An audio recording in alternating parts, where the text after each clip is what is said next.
TV मराठीवरती आपल्या सर्वांचं स्वागत.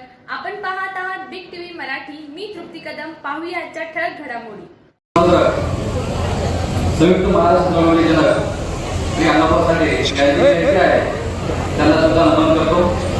आदरणीय व्यासपीठावर उपस्थित आपल्या जत तालुक्याचे लोकप्रिय आमदार माननीय श्री गोपीचंद पडळकर सर या ठिकाणी उपस्थित आमचे मार्गदर्शक या विभागाचे प्रांताधिकारी श्री अजयकुमार मस्ते सर या ठिकाणी उपस्थित जत पंचायत सभापती पाटील मॅडम, जिल्हा परिषद सर्व सदस्य, उपनगराध्यक्ष साहेब, सर्व पंचायत समिती सदस्य, अपर तहसीलदार या ठिकाणी जमलेले सर्व एचओडी व ज्यांच्यासाठी हा कार्यक्रम आयोजित केलेला आहे ते सर्व बंधू भगिनी व पत्रकार बांधव. छत्रपती शिवाजी महाराज समाधान शिबिर हे आपण राबवतोय.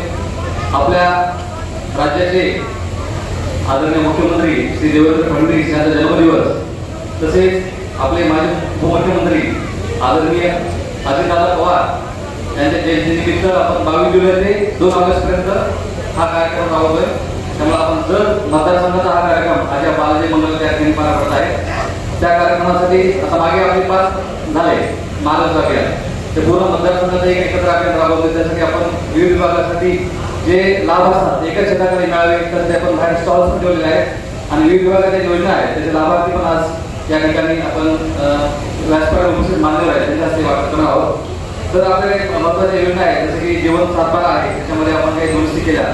माननीय महसूल मंत्री चंद्रशेखरजी बावनकुळे यांनी महसूल मंत्रिमंडळापासून बरेच केर आणले आहेत. त्यामध्ये आपल्या जीवन सातबारा टप्पा टप्प्यातून मोहीम राबवली. त्यामध्ये वादा सोंदी असतील किंवा सातबारा इतर रकामध्ये काही कोणते असतील सगळी बोजा बंडी बोजा हे आपण सगळे उडवलेले आहेत. ही योजना आपण राबवली त्याचे काही लाभार्थी असतील ते आपण या ठिकाणी देणार आहोत. तसेच राज्य शासनाची एक महत्त्वाची योजना आहे लक्ष्मीमुक्ती. या ठिकाणी जेवढे पुरुष आहेत तेवढ्या महिलाच मला दिसतात पण महिलांना आपल्या महाराष्ट्राच्या प्रॉपर्टीपासून संबंधाचे स्थान आहे परंतु त्या प्रॉपर्टीवर सातबारावर महिलांना पण हक्क मिळावं म्हणून शासनाने लक्ष्मीमुक्ती योजना सुरू केलेली आहे. आपण जर तालुक्यामध्ये आतापर्यंत 3000 लाभार्थ्यांना लाभ दिलेला आहे. पतीबरोबरच पत्नीचे नाव सातबारावर लागावं आणि दोघांमध्ये शांतता राहावी समाधान राहावं यासाठी लक्ष्मीमुक्ती योजना ही आपण राबवतो. त्याचे पण काही लाभार्थी या प्रमाणात आपण आज या ठिकाणी देतोय. सोबतच मानधन नावाची योजना आहे. माननीय महसूल मंत्री यांनी ही योजना सुरू केली आहे. जे नकाशावरील आणि वहिवाटचे रस्ते आहेत ते इतर आठवण घ्यायचे आहेत. जर आधी मिळून करा की 1000 रस्त्याची नोंद आपण इतर आठवण घेतली आहे आणि माननीय आमदार अध्यक्ष एक योजना आहे बळीराजाची पानदास योजना आणि प्रांत सचिव आहे त्याचं पण आता मोदीचं काम सुरू आहे. त्याच्यामध्ये येत्या 10 दिवसामध्ये आम्ही प्रशासकीय मान्यता देऊन ते काम सुरू होईल. ते जवळपास 200 किलोमीटर रस्ते आहे. सोबतच माननीय आमदार मोदी यांच्या प्रयत्नातून आपल्या जत तालुक्यासाठी मातोश्री पानंद रस्ते योजना सुरू झालेली आहे. ती रोजगार हमी योजना आहे. त्याच्या प्रशासकीय मान्यता आम्ही आता दिलेल्या आहे. जवळपास ते 100 किलोमीटर रस्ते आहेत आणि अजून मला वाटतं 50 ते 60 प्रशासकीय मान्यता येत्या काही दिवसात येतील. त्याच्या काही वर्क ऑर्डर आम्ही आज सुद्धा त्या कार्यक्रमामध्ये देणार आहोत. सोबतच आपण अधिक्रमण नियमावली करतोय.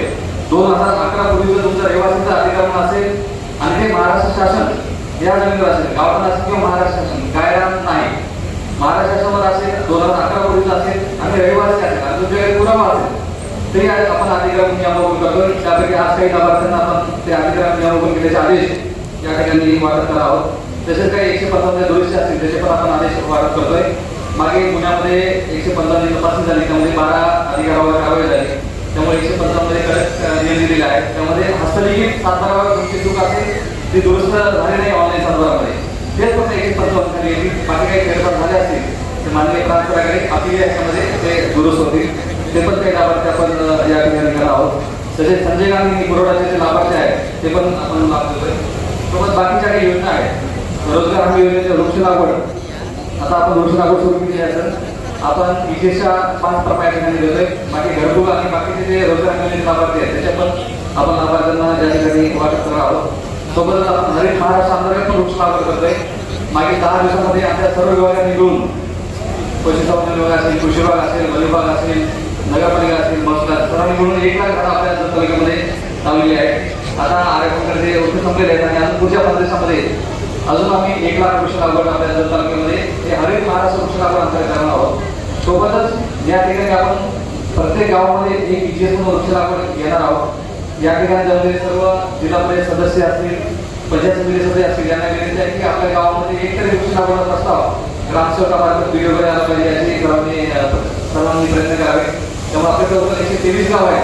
123 गावामध्ये एकतरी प्रस्ताव आला तर अतिशय चांगल्या प्रकारे आपण तालुक्यात हिरो व्हायला मदत होईल. त्यानंतर आपण पूर्णामध्ये पण बऱ्यापैकी लाभार्थी कव्हर केले आहे. आमदार साहेबांनी DSO बोलले त्यानंतर आमचा 30,000 स्टॅम्प मागे मिळाला होता. तो 30,000 स्टॅम्प संपलेला आहे. आता ही सर्वांना विनंती आहे की आम्ही तुम्हाला पत्र दिलेलं आहे. जर तालुक्यात जवळपास अजून एक स्टॅम्प दिला तर संपूर्ण लाभार्थी कव्हर होतील. आपण माननीय म्हणजे आपले पुरवठा मंत्री आहे ते बुजवत त्यांना विनंती करावी. तो मग तो हा विषय भेटून जाईल. त्यानंतर मान्य आमदार साहेबांच्या महोदयातून याच्या प्रयत्नातून सगळ्यात महत्त्वाची गोष्ट आहे. जर तालुका हा आकांक्षित तालुका झाला ॲस्पिरेशनल तालुका ती निगडीत होते पण डेव्हलपमेंटसाठी चांगली होते. आपल्या महाराष्ट्रात काही मोजकेच तालुके आहेत त्यामध्ये जर तालुका पश्चिम महाराष्ट्राचा पुरस्कार मिळालेला आहे आणि त्याची कालच मिटिंग झाली प्रधानमंत्र्यांनी. त्यामध्ये ॲस्पिरेशनल डिस्ट्रिक्ट म्हणून आता जर प्रत्येक गावचा जे डेव्हलपमेंट कार्यक्रम आहेत त्यानंतर काय विकास करायला यासाठी काटा मोटर्स सर्व अधिकारी आणि मान्य जिल्हाधिकारी यांच्या प्रयत्नातून आपण आकांक्षित तालुका म्हणून आपण डेव्हलपमेंट केला आहोत. त्यामध्ये पण आपल्याला बऱ्याच प्रकारे फंडिंग मिळणार आहे. ते पण सर्व या ठिकाणी बसलेले सदस्य आहेत त्यांनी पण याच्यामध्ये भाग घ्यावा आणि आपल्या गावाचा विकास कसं करता येईल आमच्या सर्व अधिकाऱ्यांसोबत बसून आपण जे काय करू आकांक्षित तालुका त्याचे ट्रान्सफर या आदेश आहेत ते पण आपण चांगल्या प्रकारे डेव्हलप करूया. ह्या सर्व काही आमच्या डिपार्टमेंटच्या योजना झाल्या आणि हे सर्व लाभ एका कशाकडे द्यावे म्हणून आपण हे अभियान राबवतोय. सोबतच पंचायत समिती, आरोग्य, महिला बाल विकास, नगरपालिका या सर्व योजनेचे लाभ आपण या ठिकाणी देणार आहोत. या ठिकाणी आज 1 ऑगस्ट आहे. अण्णाभाऊसाठी याची जयंती तर आहे. सोबतच आमचा 1 ऑगस्ट हा महसूल दिन असतो. महसूल दिवस पण आपण सर्व ऐकतो. आपण महसूल मला बोलायला पण आवडेल. महसूल डिपार्टमेंट हे ऑलवेज अलर्ट असतं. कुठलंही काम महसूल डिपार्टमेंटचं होत नाही असं कलेक्टर सरांची आणि महाराष्ट्राची भूमिका आहे. म्हणूनच महसूलमध्ये शासन असं फार पूर्वीपासून प्रेझेंट आहे. म्हणून कुठलेही आंदोलन असेल कुठले उपोषण असेल ते प्रांत ऑफिस किंवा तहसील ऑफिस किंवा जिल्हाधिकारी कार्यालयासमोर केलं जातं. तरी आमचं महसूल डिपार्टमेंट 24 तास आपल्यासाठी कष्ट करत असतं. त्यामध्ये महसूलच्या योजना आहेतच पण बाकी आम्ही जे बाकीचे एकदम हार्ड टास्क आहे जसं इलेक्शनमध्ये महसूल, जिल्हा परिषद असू द्या, नगरपालिका असू द्या, विधानसभा असू द्या, SIR मध्ये महसूल, जनगणना महसूल असा आमचा डिपार्टमेंट आहे. आणि आमचे अधिकारी सुट्टीवर जायचं म्हटलं मंजुरी सुट्टी असेल परंतु अशा प्रकारे जसं की आपण येते सुट्टी नामंजूर होते अशा प्रकारे आपले महसूलचे जिल्हाधिकारी सरांपासून प्रांतापासून पोतवरापर्यंत सर्व स्टाफ कार्य करतो. त्या सर्वांना महसूल दिनाच्या शुभेच्छा देतो.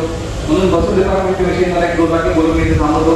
कवी केशवसूत म्हणतात की आम्हाला वगळा गतप्रभा जरी होतील तारांकडे आम्हाला वगळा विकेल कवडी फुलावर येते असं केशवसूत म्हणतात. त्यामुळे महसूल डिपार्टमेंट शिवाय बाकी काय त्याचं होणार नाही आणि आपण सगळेजण मिळून त्या महसूल शुभेच्छा. माजी उपमुख्यमंत्री स्वर्गीय अजितदादा पवार यांच्या जयंतीनिमित्त महाराष्ट्र अभियान उपक्रम राबवलेला आहे.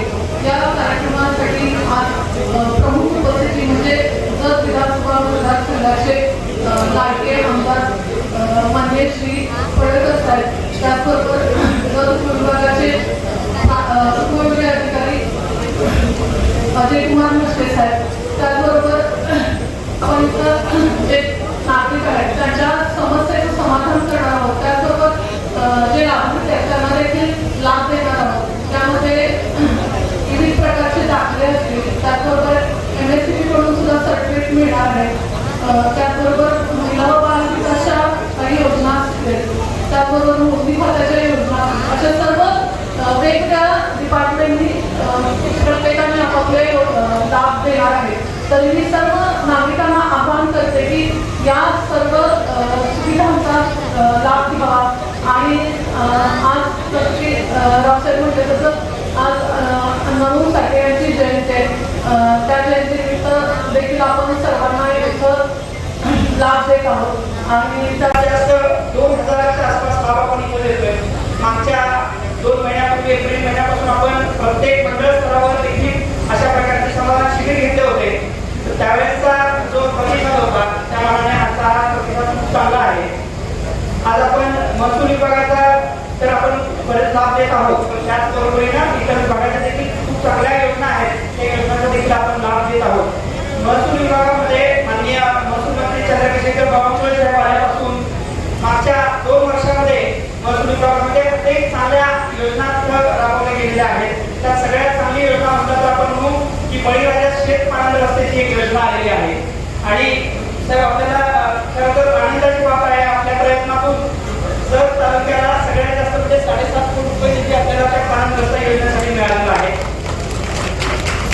या योजनेतून आपण 100 किलोमीटर पर्यंतचे पाणीग्रस्ते आपण मुलगीकरण करत आहोत. येत्या 15 ऑगस्टपूर्वी आपण साहेब त्याच्यामध्ये 50% रस्त्याचं आपण कामकाज सुरू करत आहोत आणि ऑगस्ट अखेरपर्यंत आपण हे सगळे कामकाज पूर्ण करायचं नियोजन केलेलं आहे. त्याचबरोबरीनं शासनाने योजना आणली होती जिवंत सातबारा, म्हणजे सातबाऱ्यावर जर एखादा व्यक्ती मयत असेल तर तो व्यक्तीचं मैताचं वारस लावायचे आणि असं 100% काम करायचं. आमचे तलाठी मागच्या वर्षापासून ह्या सगळ्या नोंदी घेण्याचं काम करत आहेत. काही 10% मी मानत नाही की 100% ते जीवन झालंय, काही 10% आमच्याकडून त्रुटी राहणार आहेत, राहिल्या पण असू शकतील. तर ते आपली जबाबदारी आपण सर्वांनी आम्हाला सांगावं की ही वारस नोंद राहिलेली आहे. आपण आज देखील ती सगळ्या वारस नोंदी करण्यासाठी प्रयत्नशील आहोत. त्याचबरोबर सातबाऱ्यावर अनेक वर्षापासून अज्ञान पालन करता एकत्र कुटुंब मॅनेजर, बंडी पूजा, तगाई पूजा असे अनेक गरजेचे नसलेले असे शेरे होते. हे देखील आपण मागच्या वर्षभराच्या कालावधीमध्ये तब्बल 20 ते 30 हजार अशा नोंदी आपण कमी केलेल्या आहेत. अजून देखील काही 10% असे राहिलेले आहेत आपल्याकडे, ते देखील आम्ही हे काम करण्याचा प्रयत्न करत आहोत. त्याच्याबरोबरीनं आपल्याकडे या जत तालुक्यामध्ये पूर्वी दुष्काळी भाग होता, बरंच क्षेत्र पडीक होतं. त्याच्यामुळे पडीक क्षेत्रातून जाण्या येण्याची कोणाची अडचण नसायची. मात्र आता पाणी आलेला म्हैसाळ योजनेसारखी योजना सुरू आहे, विस्तारित म्हैसाळ योजनेचं काम सुरू आहे आणि मग आता प्रत्येकाला आपापल्या शेतीचं महत्व कळायला लागलं आणि त्याच्यातून रस्त्याच्या फार मोठ्या प्रमाणावर समस्या या ठिकाणी निर्माण व्हायला लागलेल्या आहेत. अनेक रस्त्याचे प्रश्न आज देखील दर महिन्याला किती म्हटलं तरी 10-20 पेक्षा जास्त रस्त्याच्या प्रकरणं काढू शकत नाहीत. त्यासाठी मी आपल्या सर्वांनी मगाशी विनंती केली की हे जर काम नायब तहसीलदारांमध्ये जर वाटून दिलं तर या तालुक्यातील रस्त्याचे प्रश्न देखील आपले सुटतील. त्याचबरोबरीनं आणखी एक महसूल मंत्र्यांनी आणखी एक चांगला निर्णय घेतला की यामध्ये अनधिकृत अकृषक आकारणी करायची गरज नाही. म्हणजे एखाद्या व्यक्तीला जर आपली शेती अकृषक कारणासाठी वापरायची असेल तर त्याच्यासाठी ही अकृषक परवानगी घ्यायची गरज नाही. त्याच्यासाठी एकदा टॅक्स भरला तर कायमस्वरूपीचा त्याचा अकृषक टॅक्स बंद केलेला आहे. हे देखील खूप चांगल्या प्रकारची योजना आहे. त्याच्यानंतर अनेक प्रकारच्या बऱ्याच मागच्या जुन्या काळामध्ये लोकांनी तुकड्याच्या म्हणजे प्रमाणभूत क्षेत्र आपल्याकडे होतं त्याच्यापेक्षा कमी क्षेत्राची नोंदी घेतल्या, 2 गुंठ्या 3 गुंठ्याच्या नोंदी घेतल्या आणि त्याचा वापर घरासाठी आहे, गोठ्यासाठी आहे. तर अशा सगळ्या ज्या नोंदी होत्या त्या आमच्याकडून त्यावेळेस प्रमाणभूत क्षेत्रापेक्षा कमी म्हणून नोंदी नामंजूर केल्या होत्या. अशा देखील नोंदी आता मंजूर करता येणार आहेत. जर अशा कुणाच्या नोंदी असतील तर त्या देखील आम्हाला कळवाव्या. आपण त्या सगळ्या नोंदी आपण मंजूर करण्याचं काम करत आहोत. मी इथे पहिल्यांदा वाटते की गर्दी मी कधी महाराष्ट्र अभियानामध्ये बघितलेले नाही. हे त्यासाठी मी एक महसूल कर्मचारी आहे. या कामाबद्दल थोडक्यात मी सांगणार आहे. मी काय बघता नाही, मी पहिल्यांदाच उभारले. माझे पाय घटना नाही तरी मी सांगतो तुम्हाला, तरी माझं व्यवस्थित मन लावून ध्यान देऊन ऐका. मी जाताना रिकामी जायचं नाही, तिथून काहीतरी घेऊन जायचं नाही, यासाठी मी इथे उभा आहे. सिद्धू आप्पा शिंदे सध्या जत तहसील कार्यालयामध्ये अभिलेखापाल म्हणून मी कार्यरत आहे. सर्वांना माहीत पाहिजे, रेकॉर्ड कीपर म्हणतात मला. तुम्हाला कुठल्याही नोंदी कुठल्याही पुरावा असं तर आम्ही आमच्या कर्मचाऱ्यांची यादी लावलेली आहे, माझं नाव लावलेलं आहे, मोबाईल नंबर लावलेला आहे. तुम्ही कधीही मला फोन करू शकता. 24 आवर्स ऑनलाईन असणारा माणूस मी आहे. सगळं आमच्या स्टाफला माहित आहे, साहेबांना माहित आहे. तुम्ही बिनधास्त राहा, कुठलीही अडचण असू द्या. मी संघटनेचा अध्यक्ष आहे, मी माजी सैनिक आहे. तुमची कुठलीही अडचण असू द्या, मला डायरेक्ट तुम्ही फोन करा. त्यामुळे तुमच्या काही अडचणी असतील तर तुम्ही बाहेर सगळे कॉल लावलेले आहेत त्या खात्याचे, त्यांच्याकडे तुम्ही कागदपत्रासहित तुमचे सर्वांचे अर्ज द्यावे अशी तुम्हा सर्वांना माझी नम्रतेची विनंती आहे. महाराजस्व अभियानाच्या माध्यमातून 5 ठिकाणी हे कार्यक्रम झालेले आहेत आणि आपल्या जत तालुका प्रशासनाच्या वतीनं लोकांना न्याय देण्याच्या भूमिकेमध्ये आपले सगळे प्रशासकीय अधिकारी आहेत. त्यातूनही काही लोकांना जर न्याय मिळाला नसेल तर त्या सर्व लोकांना न्याय आजच्या या महाराजस्व अभियानामध्ये मिळावा आणि तशा पद्धतीनं सर्व अधिकारी, नाहीतर फोटो काढला आम्ही गेलो सगळे निघून गेले असं होता कामा नये. सर्व अधिकाऱ्यांनी दिवसभर शेवटचा माणूस जत तालुक्यातला जोपर्यंत या मंगल कार्यालयाच्या परिसरामध्ये आहे तोपर्यंत सगळ्या अधिकाऱ्यांनी आज थांबलं पाहिजे, अशा पद्धतीचे मला तुम्हा सर्वांना विनंती करायची आहे। ज्या खात्याचे प्रमुख महाराजस्व अभियानाच्या निमित्तानं गैरहजर आहे त्यांना कारणे दाखवा नोटीस काढली पाहिजे। हे काम लोकांचं आहे, खाते प्रमुखांची जबाबदारी आहे। उगाच खालचा कुठेतरी माणूस पाठवला, माझ्या कोणाला चुकतंय, मी आजारी आहे, एवढ्याच चालणार हे चालणार नाही, ते अगोदर बघायचं, कारण ही तारीख 8-10 दिवसापूर्वी डिक्लेअर केलेली आहे आणि त्यामुळे कुठल्याही आढावा बैठकीला किंवा अशा कुठल्याही अभियानाच्या निमित्तानं जर खात्याचा प्रमुख तसं सक्षम कारण नसेल, विनाकारण गैरहजर असेल तर त्याच्यावरती कारवाई माननीय प्रांत अधिकारी किंवा अन्य कोण ज्यांचे जबाबदार अधिकारी असतील त्यांनी त्यांच्यावरती कारवाई करावी। आता विषय खूप या सगळ्या अभियानात महत्वाचे आहे। तालुक्यामध्ये आता मी स्टॉलला सगळ्या फिरत होतो, संजय गांधी निराधार स्टॉलला मी भेट दिल्याच्या नंतर तिथं 8,000 लाभार्थी आहेत असं तिथल्या अधिकाऱ्यांनी सांगितलं। पैकी 3,500 विधवा भगिनींना पेन्शन दिली जाते। तर माझं म्हणणं असं आहे की विधवा भगिनींची संख्या तालुक्यामध्ये जास्त असणार आहे, कारण जवळपास 124 महसुली गावं छोट्या छोट्या वाड्यापासून याची संख्या जास्त होते। तर आपले सरपंच, आपले ग्रामसेवक, आपले तलाठी अण्णासाहेब आणि सगळे पदाधिकारी यांनी हे काम हातामध्ये घ्यावं की ज्या विधवा भगिनी या लाभापासून वंचित आहेत त्या सगळ्या भगिनींना संजय गांधी निराधार योजनेची पेन्शन लागू झाली पाहिजे, यासाठी आपण सर्वांनी काम करावं अशी तुम्हाला माझी विनंती आहे।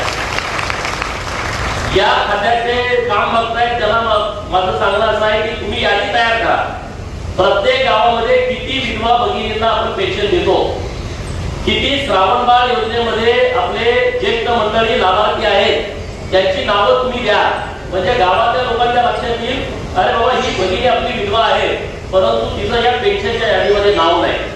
किती अपंग भाऊ आपले असे आहेत की ते अपंग आहेत परंतु त्यांना ही पेन्शन मिळत नाही, तर याची यादी तुम्ही माझ्या ऑफिसला द्या, आमच्या ऑफिसच्या माध्यमातून मी प्रत्येक ग्रामपंचायतमध्ये त्या सगळ्या लोकांची यादी लावायची व्यवस्था करून देतो, म्हणजे तिथल्या सगळ्या लोकांच्या लक्षात येईल की बाबा या लाभार्थी निकषात बसत असून सुद्धा यांना लाभ मिळत नाही।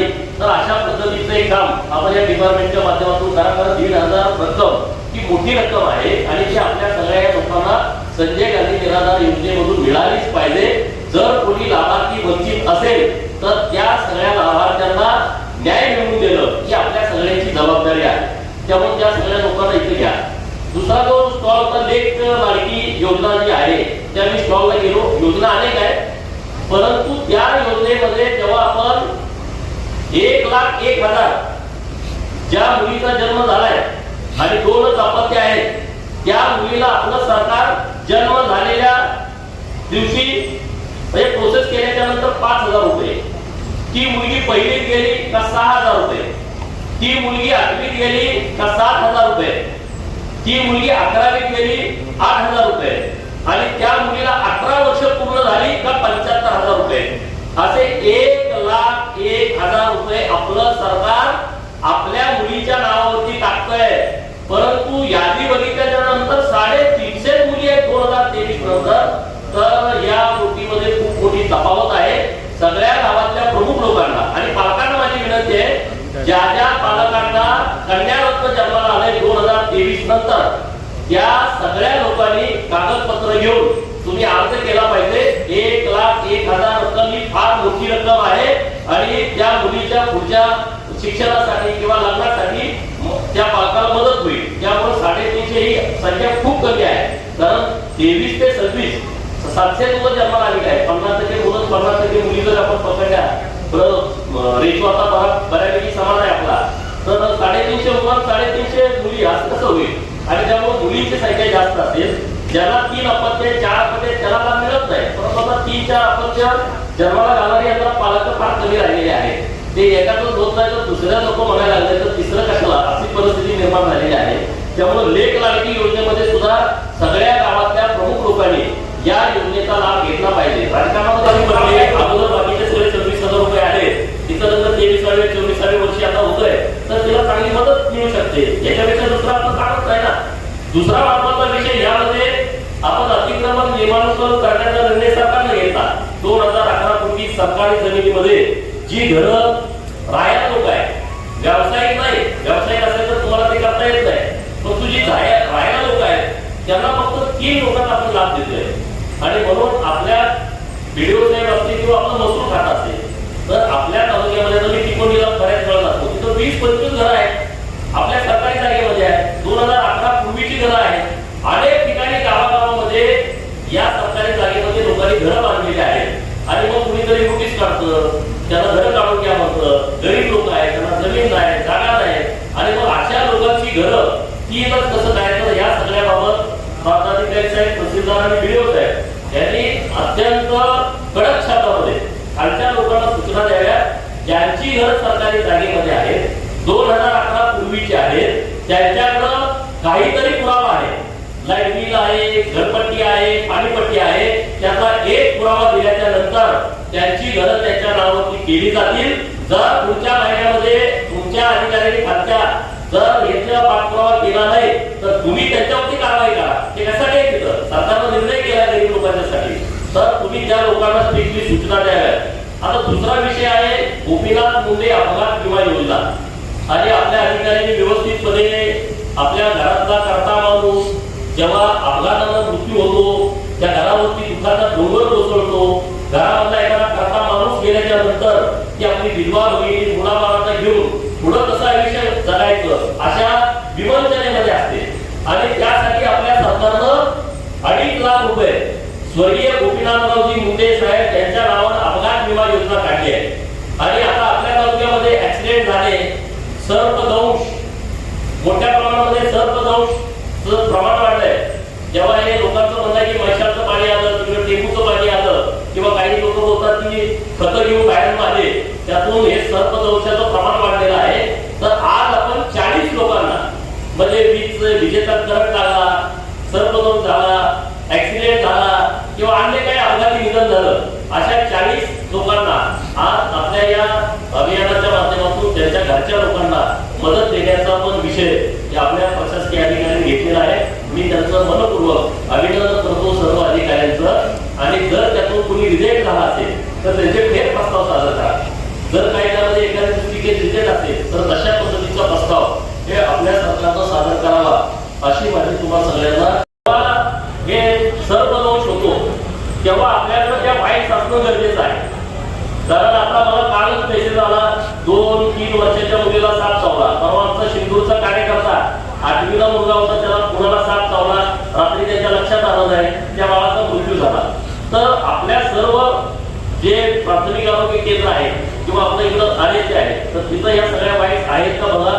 नसेल तर त्या वाईट मोठ्या प्रमाणात तिथं असल्या पाहिजेत. तुम्हाला काही अडचण असली कारण मागे एकदा जिल्हा नियोजनमध्ये आपलं ठरलं होतं, निर्णय झाला होता, याचा सगळा निधी हा जिल्हा नियोजन तुम्हाला द्यायचा आहे.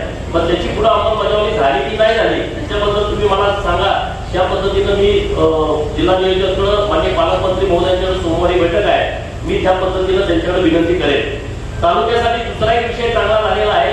कार्डियक ॲम्ब्युलन्स आपल्याकडे नव्हती आणि आपल्या तालुक्यातला एखादा पेशंट अत्यंत सिरियस आहे आणि त्याला पुण्याला हलवायचं आहे, त्याला मुंबईला हलवायचं आहे, तर आपण सांगलीवरनं कार्डियक ॲम्ब्युलन्स मागवायचो आणि त्या ॲम्ब्युलन्सला भाडं 50,000, 60,000, 70,000 रुपये ते लोक घ्यायचे. आपली गरीब लोक 50, 60, 70,000 रुपये कार्डियक ॲम्ब्युलन्सचं भाडं देऊ शकत नव्हते. आणि म्हणून जिल्हा नियोजन सांगली यांच्याकडून आपण जवळपास 55 लाख रुपये किमतीची कार्डियक ॲम्ब्युलन्स आपल्या तालुक्यासाठी उपलब्ध केलेली आहे. राज्याचे मुख्यमंत्री देवाभाऊ यांच्या वाढदिवसाच्या निमित्तानं स्वतः माननीय मुख्यमंत्री महोदय यांच्या शुभ हस्ते आणि आपल्या पाटील मॅडम तिथं होत्या. पंढरपूरमध्ये त्या गाडीचा लोकार्पण सोहळा झाला. आता ती गाडी आपल्या सेवेमध्ये इथं उपलब्ध आहे. प्राथमिक आरोग्य केंद्रामध्ये जर कुठं ॲम्ब्युलन्स नसतील त्याचा आढावा सगळा घ्या. तुमच्याकडे जर सरकारकडे पैसे नसतील आणि तुमच्याकडे ॲम्ब्युलन्स नाही तर माझ्या आमदार फंडातून मी ॲम्ब्युलन्स द्यायला तयार आहे. कारण आपल्या तालुक्यातल्या लोकांची गैरसोय होता कामा नये. आपल्याला दवाखान्याचं जवळ नाही, त्यासाठी तशी काही जर व्यवस्था लागली तर तुम्ही मला सांगावं. आज हे महाराजस्व आपल्यासाठी आहे तुमच्या वाटे. आता आपल्याला पाणी 60 गावामध्ये आलंय उंबरठ्यावरती आहे. कारण आता जी मुख्य आपली लाईन आहे 90% काम त्याचं पूर्ण झालंय. पंप हाऊसची कामं जोरात सुरू आहेत. आता तुम्हाला राहिलेल्या 65 गावामध्ये पण पाणी येणार आहे. आपल्याकडे जमीन जास्त आहे. 2,82,000 हेक्टर क्षेत्र आपल्या तालुक्याला आहे. आणि मग जेव्हा आपला तालुका बागायती होईल, आपल्या तालुक्यामध्ये सगळीकडे पाणी फिरेल, तेव्हा सगळ्यांची अडचण वाटेची अडचण होणार आहे. आणि आता मागं मी जेव्हा 3-4-5 महिन्यापूर्वी आढावा घेतला तहसीलदार साहेबांच्याकडं, प्रांत साहेबांच्याकडं, तेव्हा ते म्हणजे 80 केसेस सुरू आहे. आता मी परत आज सकाळी विचारलं, ते म्हणजे 80 केसेस सुरू आहे, म्हणजे मागच्या 80 केसेस निकाली काढल्या, नव्या 80 केसेस दाखल झाल्या. मला करणार काय सांगा? आणि म्हणून सरकारनं आपला निर्णय घेतला, भावाविरुद्ध भाव सारखं वाटताय ना, सरकारनं असा निर्णय करून टाकला, तुमच्या 7 वाऱ्यावरती डायरेक्ट वाटेची नोंद करून टाकायची. इकडं 10 फूट, इकडं 10 फूट, इकडं 6 फूट, इकडं 6 फूट, इकडं 12 फूट, इकडं 12 फूट. तुमचं जे ठरत ते ठरत, परत तुम्ही त्या भांगडीत पडणार नाही. वकिलाला पैसे द्या, तहसीलदारांच्याकडे केस झाली, परत प्रांत साहेबांच्याकडे केस निकाल झाला, लगेच ऍडिशनल कलेक्टर, तिथं झालं लगेच पुणे आयुक्त, तिथं झालं लगेच मुंबई. म्हणजे आपला विषय नाही त्यामध्ये. तर हे करू नका. आता आपण तालुक्यामध्ये जवळपास पहिल्या टप्प्यामध्ये 100 किलोमीटर, दुसऱ्या टप्प्यामध्ये 150 किलोमीटर, आता 100 किलोमीटर बळीराजा पालनमधून, म्हणजे 150 हे 100 आणि पहिले 100 जवळपास 350 किलोमीटर. आणि या महिन्याच्या शेवटच्या आठवड्यामध्ये परत 200 किलोमीटर, म्हणजे 550 किलोमीटर पाणंद रस्ते आपल्या जत तालुक्यासाठी आम्ही मंजूर करतोय. 550 किलोमीटर हे पहिल्यांदा घडतंय तालुक्यामध्ये. मी गावागावात जेव्हा जातो तेव्हा आमच्या वस्तीला जायला वाटतंय, आमच्या वस्तीला जायला पूल नाही. 450 वस्त्या अशा आहेत आपल्या इथं की तिथं आता जायला पूल नाही. मी तुमच्याशी बोलत असताना आणि इकडं कुठलाही आता आपल्याला निधी देता येत नाहीये 450 वस्त्याला पूल बांधायला. त्याचा आम्ही सगळा सर्वे केला, सगळ्या अधिकाऱ्यांना वस्त्यावरती पाठवले. 200 कोटी रुपये लागत आहेत. किती? 200 कोटी रुपये. पण मी तुम्हाला शब्द देतोय, मी टप्प्याटप्प्यानं आपल्या तालुक्यातल्या सगळ्या वस्त्यांना जाणारे रस्ते हे पूल बांधून व्यवस्थितपणे करण्यासाठीचा प्रयत्न करतोय. आणि पहिल्या टप्प्यामध्ये काहीतरी रक्कम मोठी आपल्याला आपल्या तालुक्याला मिळेल अशा पद्धतीचा आमचा प्रयत्न सुरू आहे. एका दिवसात काम होणार नाही. 450 पुलं कशी बांधणार सांगा? एका पुलाला 20 लाखापासून 1 कोटी पर्यंत एस्टिमेट झालाय. तुम्ही मला भेटता, पुलाला पैसे द्या, मला अंदाज 5 कोटी रुपये आहे. मी सगळ्यांना देतो व्यवस्थितपणे. 1 रुपया मी चुकीचा सुद्धा वाटप करत नाहीये. राज्य सरकारकडून प्रत्येक वेळेच्या निधीमध्ये आपण एक्स्ट्रा पैसे आणतोय. इतर आमदारांना समजा 5 कोटी मिळाले तर मी 10 कोटी रुपये आणलेले आहेत. तुम्ही सगळे बघितलंय. त्यामुळं हे जे सगळ्या वस्त्या आहेत, बातम्या येत आहेत. आता पाऊस पडला नाही म्हणून बातम्या आल्या नाही. नाहीतर मुलं शाळेला जाताना त्यांचे फोटो पेपर राहायचा. मुलं शाळेला चिखलातून जाताना युट्यूब वरती जे आपले चॅनल मित्रांचे त्याच्यावरती बातम्या येतात.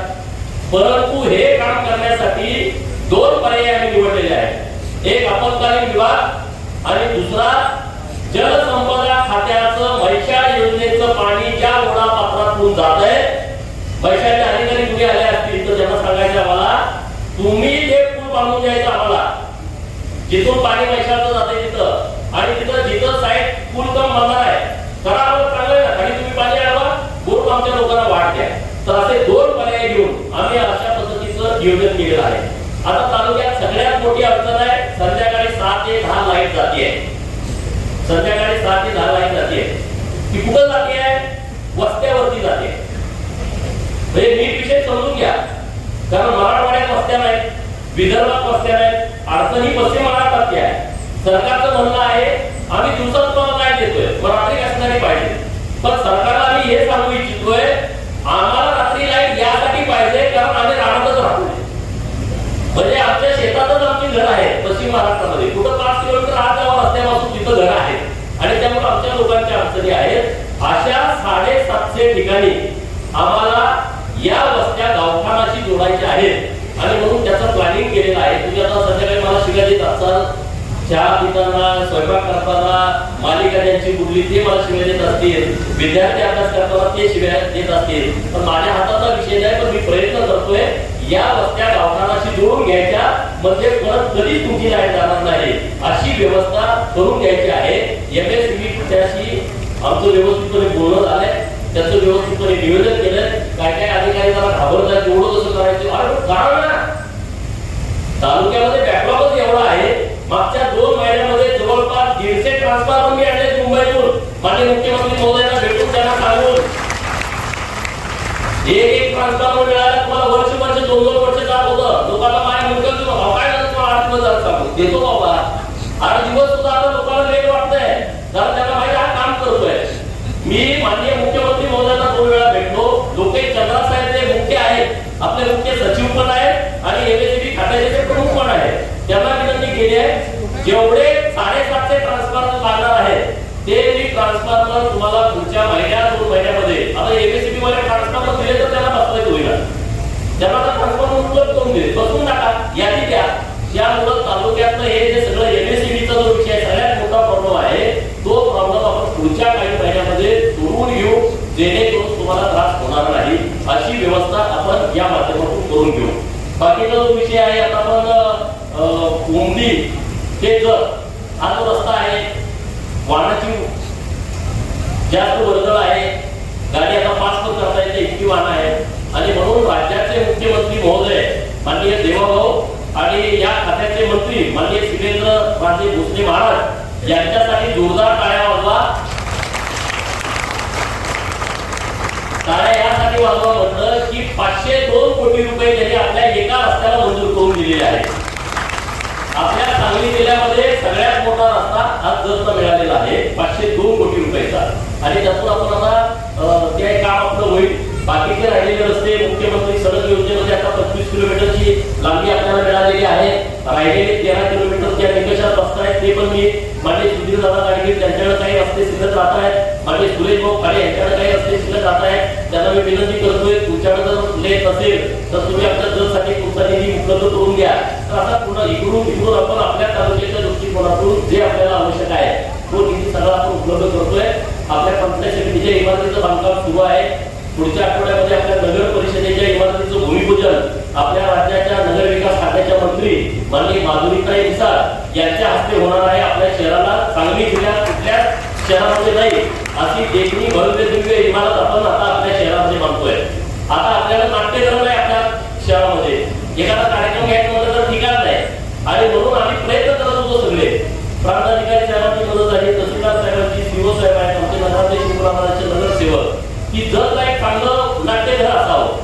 आणि म्हणून आम्ही जागा नाही आपल्या जत शहरामध्ये. आपली अडचण सगळ्यात मोठी आहे की नगर परिषदेच्या मालकीची जागा नाही. आणि म्हणून जिल्हा परिषदेला आम्ही मागणी केली होती. सरदार पाटील इथं जे बसलेले जिल्हा परिषदेचे सदस्य आहेत त्यांचं अभिनंदन करा. त्यांनी मागच्या जीबीमध्ये, बरोबर ना, मागच्या सर्वसाधारण सभेमध्ये त्यांनी जिल्हा परिषदच्या मीटिंग मध्ये ठराव मांडला की जतला नाट्यगृह करण्यासाठी आम्हाला जागा नाही, बचत भवन जे आहे ती बचत भवनची जागा नाट्यगृहासाठी तुम्ही द्या. आणि त्या मीटिंगनं आपल्या बाजूला ठराव केलेला आहे. आता पुढचं काम आमचं आहे, 20 कोटी रुपये आम्हाला नाट्यगृह बांधण्यासाठी लागणार आहे. तर तो निधी आम्ही सरकारच्या माध्यमातून उपलब्ध करून घेतोय. म्हणजे जत शहर पूर्णपणे आपल्याला बदलायचं आहे.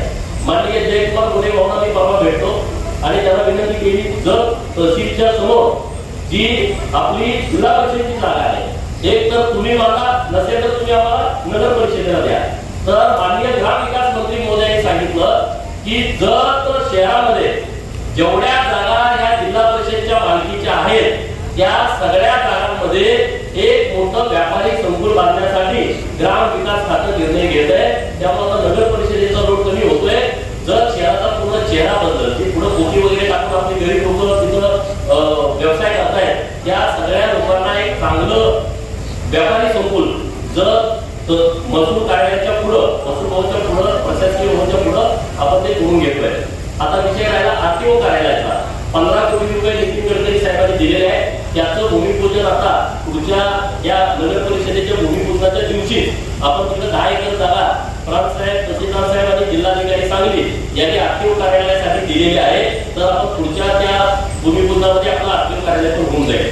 आता एसटीची मागणी खूप लोकांची आहे. जिल्ह्यातून कोण येतो, आमच्या गावाला एसटी नाही आहे, जाणार लोकांना आम्हाला एसटी वाढवा. आपल्याकडे लोक म्हणतात आमच्या अजून एसटी चालूच नाही.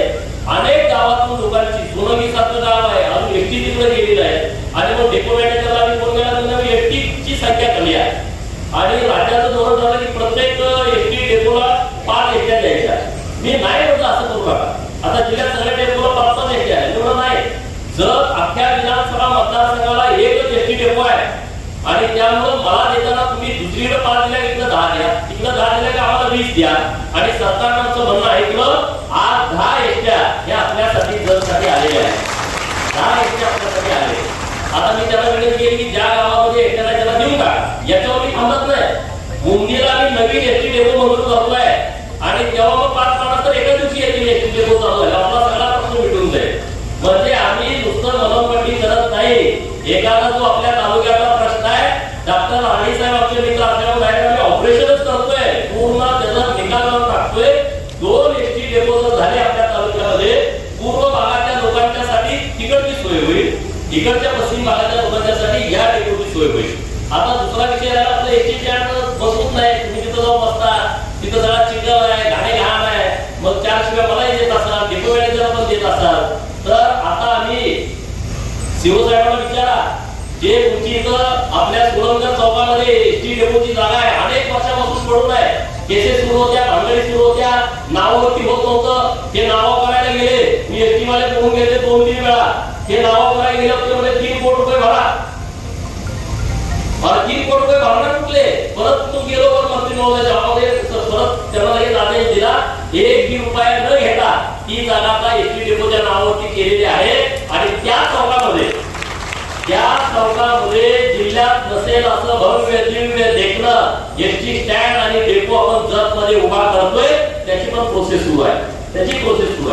हे तुम्हाला माहिती असेल, तुम्हाला चाललंय काय, मी काय करतोय तुम्हाला सांगितलं पाहिजे. तुम्ही तर मला परत सापडताय.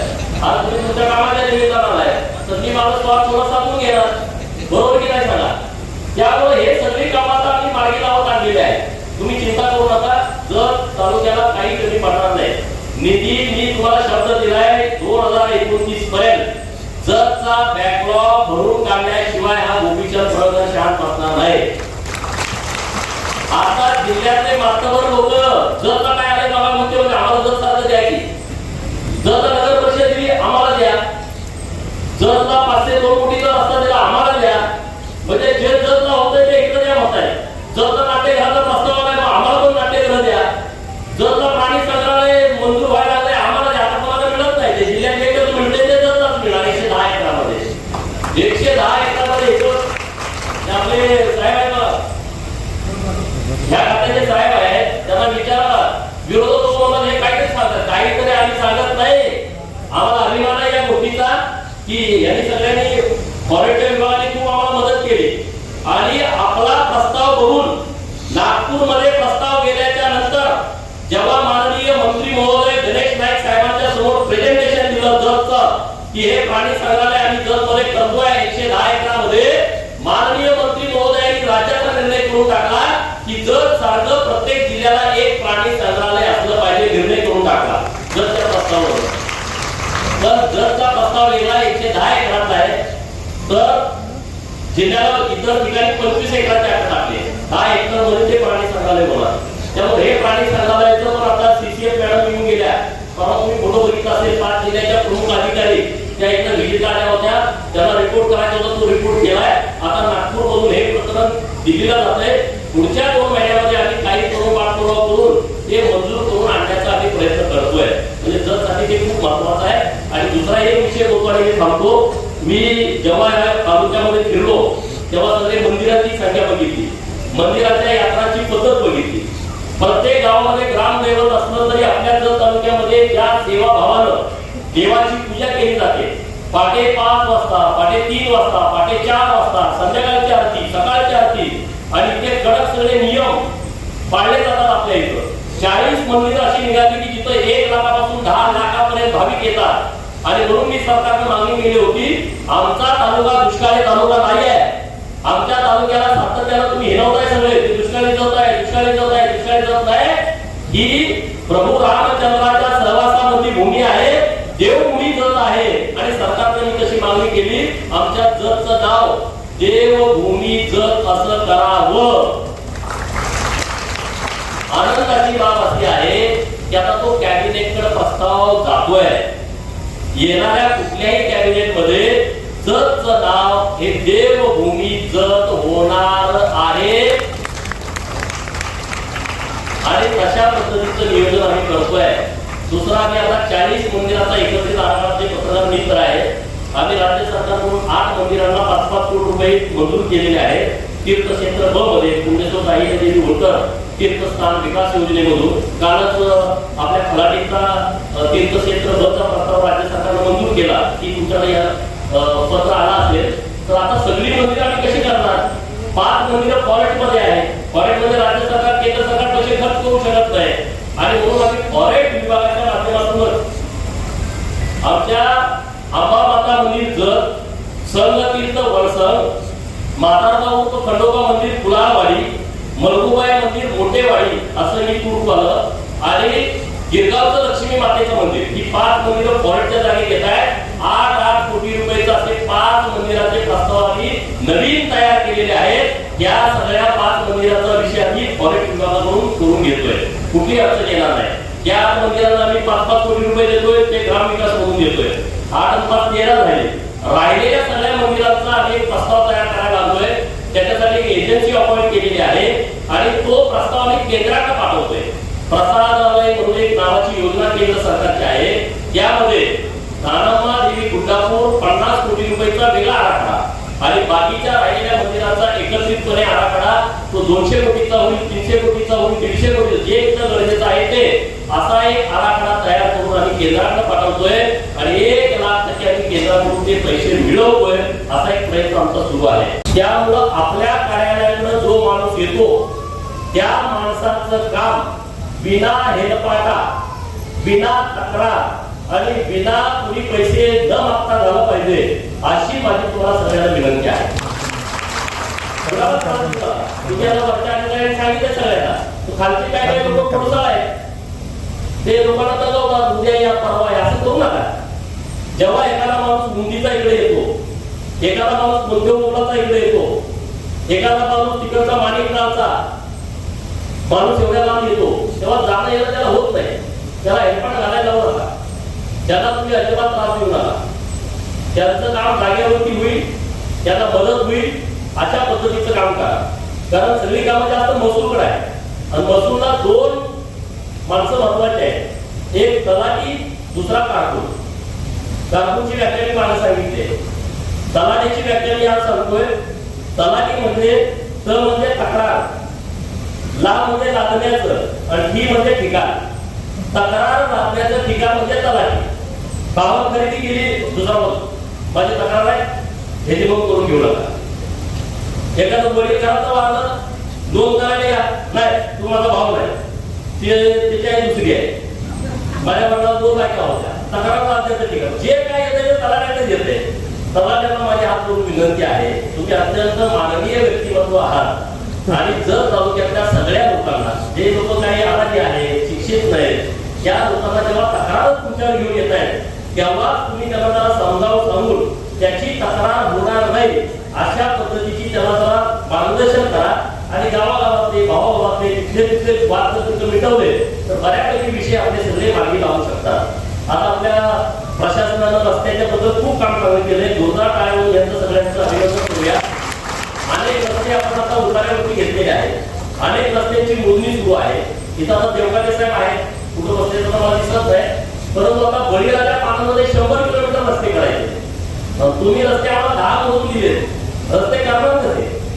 जर तुम्ही रस्ते मोजून नाही दिले तर आम्हाला वर्क ऑर्डर देता येत नाही साहेबांना आणि मग रस्ता बी करू शकणार नाही. आणि म्हणून तात्काळ मान्य कलेक्टर साहेबांना तुम्ही पुस्तक बघून झाल्यानंतर बोललो एक तर ते माणूस देतील, नसेल तर आपण माणूस देऊ. त्याला तुम्ही अधिकृत समजून तुम्ही आम्हाला तुम्ही रस्त्याची मोदी करून घ्या म्हणजे लोकांना जाण्याच्या ज्या अडचणी आहेत त्या सगळ्या अडचणी सॉल्व्ह होतील. आता कर्जमाफीची एक चांगली घोषणा पुण्यश्लोक देवी होळकर यांच्या नावानं एक चांगली झालेला आहे. तर ते सगळे व्यवस्थितपणे त्याचा पाठपुरावा करून कागद देऊन व्यवस्थितपणे त्या सगळ्या कर्जमाफीची व्यवस्थितपणे अंमलबजावणी करून घ्या. ती कर्जमाफी झाल्याच्या नंतर लगेच तुम्हाला कर्ज वाटप करण्याच्या सूचना पण दिलेल्या आहेत. ते कर्ज काढून व्यवस्थितपणे आपण चांगल्या कामाला मार्गी लावावं अशी तुम्हाला विनंती करतोय. महिला बचत गट आपल्या तालुक्यामध्ये खूप आहे. काय काय गावाचे की त्या गावामध्ये महिला बचत गट होत नाही. तर महिला बचत गटांना गावामध्ये बसायला स्वतःची इमारत नाही. ग्रामपंचायतीमध्ये गेलं ते सरपंच आज मीटिंग आहे, आज तुम्ही इकडे येऊ नका. मग त्या महिला तिथून सदस्य घेतायत, जेवणात लागतायत. जेवणात म्हणजे आता आमचा सप्ताह आहे पुढच्या आठवड्यात, आता आम्ही आज जेवण होणार आहे. तर तिथून उठायचं मग जायचं कुठं? आणि म्हणून आता मी त्या महिला बचत उमेदच्या सगळ्या लोकांना सांगितलं, पहिल्या टप्प्यामध्ये 10 कार्यालय हे फक्त आणि फक्त महिला बचत गटासाठी माझ्या आमदार फंडातून मी देतोय. तर तशा पद्धतीची यादी पहिल्या 10 गावांची मला द्या. म्हणजे जी मोठी गाव असते ती पहिल्या टप्प्यामध्ये घेऊ. तिथं 2, 4, 5 गावाची लोक पण मिटिंगला येतात आणि सरपंचांना भेटा, त्यांच्याकडून फक्त ग्रामपंचायतीच्या जागेचा उतारा घ्या आणि तो माझ्या ऑफिसला द्या. मी तुम्हाला तात्काळ तुमच्या इमारतीसाठी लागणारा निधी हा माझ्या आमदार फंडातून देतो. म्हणजे तुमचं बसायचे ऑफिस होईल आणि मग स्वतःचं ऑफिस असल्यानंतर आपला रुबाब वेगळाच असतो. आपण आपलं ऑफिस सजवू शकतो, रमवू शकतो. महिलांच्या मध्ये ती कला आहे. घर छोटं जरी असलं तर महिला त्याला एकदम असं रूपवान करून टाकतात. स्वतःचं ऑफिस असल्याच्या नंतर एक वेगळं फील आपल्याला येईल आणि महिला तर खूप चांगल्या पद्धतीने आपल्या काम करतायत. मुंबईला गेले तर तिथं आपले स्टॉल होते, सांगलीला एखादं प्रदर्शन म्हणलं तिथं आपले स्टॉल आहे. आणि मी आता त्या सगळ्या महिलांना बोलतो की माझी विनंती आहे तुम्हाला, ह्या एक्सपर्ट कोण आहे त्याला मला भेटवा. आमच्या जत तालुक्यामध्ये ज्या लोकांना जमीन नाही, ज्या लोकांना जागा नाही, ज्यांच्याकडे जनावर नाही आणि महिला घरामध्ये आहेत, त्या कामाच्या शोधात आहेत, अशा महिलांना घरात बसल्या आम्हाला काम देणाऱ्या कंपन्या पाहिजेत. आणि मग त्यांनी मला तिथं सांगेल तिथं मी जायला तयार आहे की त्या महिलांना तुम्ही कच्चा माल द्या, आम्ही पक्का माल तयार करू, त्याबद्दल तुम्ही आम्हाला रोजंदारी द्या आणि तुमचा पक्का माल तयार करून देऊ. भांडवल 0, घरात बसून आपल्याला काम करता येईल. तर तशा पद्धतीचा प्रयत्न आम्ही सगळेजण करतोय. परत एकदा तुम्ही सगळे या महाराजस्व अभियानासाठी आला. काही लोक तक्रार घेऊन आलेले आहेत साहेब, काही लोकांनी जमिनी घेतलेल्या आहेत, शाळा देतो म्हणून, शाळेमध्ये तुम्हाला नोकरी लावतो म्हणून, तुमच्याकडे आंदोलन पण झाले तर त्याला राजकीय बोलणी म्हणून मी इकडे आलो आहे. नंबर 1. नंबर 2, दवक्याची लोक आलेले आहेत, 100-125 एकर कारखाना काढून जमीन घेतलेली आहे.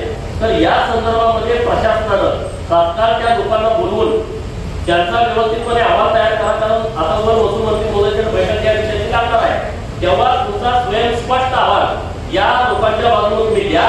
कारण लोकांनी जमीन कारखाना बनवायला दिली. सरकारचा नियम आहे, एखादा कारखाना बनवायला जमीन जर लोकांनी दिली, एखादा प्रोजेक्ट तयार करण्यासाठी सरकारला लोकांनी जमीन दिली आणि त्या पर्पजसाठी जमीन घेतली आहे, तिथं तो कारखाना, ती फॅक्टरी, काही जी वस्तू ती तयार झाली असेल तर घेतलेल्या भावामध्ये जमीन त्यांना परत द्यायचा निर्णय सरकारने केलेला आहे. त्यामुळे त्या गरिबांच्या लोकांच्या नावानं तुम्हाला जमीन द्यावी लागेल. नंबर 1. नंबर 2, पवन चक्क्याला जी जमीन तुम्ही दिली आहे मागच्या 10 वर्षापूर्वी, 15 वर्षापूर्वी, 20 वर्षापूर्वी, आणि आता पवन चक्कीच्या काही लाईट संपत आले, त्याचा निकामी होणार आहे.